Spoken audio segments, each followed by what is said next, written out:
We're Team USA, gathered from all across America. And we're gonna stick together. You know why? Because we are ducks, and ducks fly together. That's right, Jan. Emilio, you and I have something in common, a person actually, that you might not realize.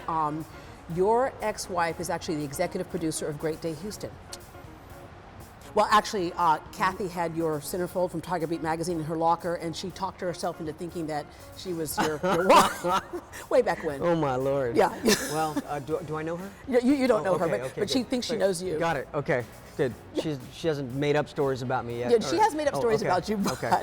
Speaking of high school, it was in high school when your dad saw a production of yours and said, "Wow, he's really good." Not just a parent who, because we're kind of obligated as parents to Of say course, our kids are good. of course. But he thought you were really good. What was that like for you? Well, I think we always want to seek approval from our parents. I think we're always bringing home that, that art project or that, that grade A that you got on an assignment.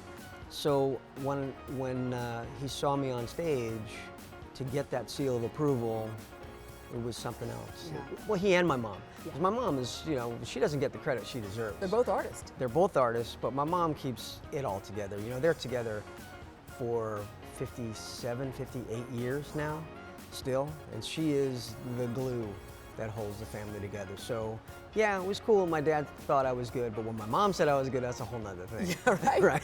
It's obviously in your DNA, but one thing you did early on was you decided, I don't want to write off my dad's coattails, and you kept the family name. That's right. It was a decision that was met with a lot of criticism. In what way? Well, the agents and the managers in Hollywood at the time were afraid of the name because it was so Latin. And they said, look, you don't look Latin, you look more Irish. And it was a lot of the same issues that my dad faced in 1958 when he changed his name. Mm-hmm. But in the 60s, he was in a very popular play on Broadway called The Subject is Roses. And his father, who was from Spain originally, now living in Dayton, came to New York to see the play and looked up on the marquee and saw Martin Sheen. He went, and my dad saw him in his disappointment, and he shared that story with me. Wow. And he said, don't do this, don't make the same mistake that I did. That was it's a different time. Yeah, yeah. All right, take us back to the first big role that you auditioned for, and you got it. I went to Disney. I auditioned for a film called Tex. Mm-hmm. It was starring Matt Dillon. It was for a very supporting role. And yeah, but I had gone on 200 or 300 different auditions before that, before anyone said yes.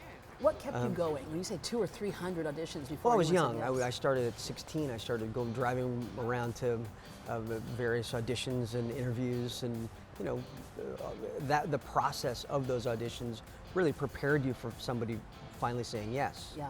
The week that I auditioned for The Breakfast Club, I had also auditioned for like a Taco Bell commercial and the TV show Chips, and it was like somebody just says yes to you. When you're a young actor, that's the only thing you want to hear.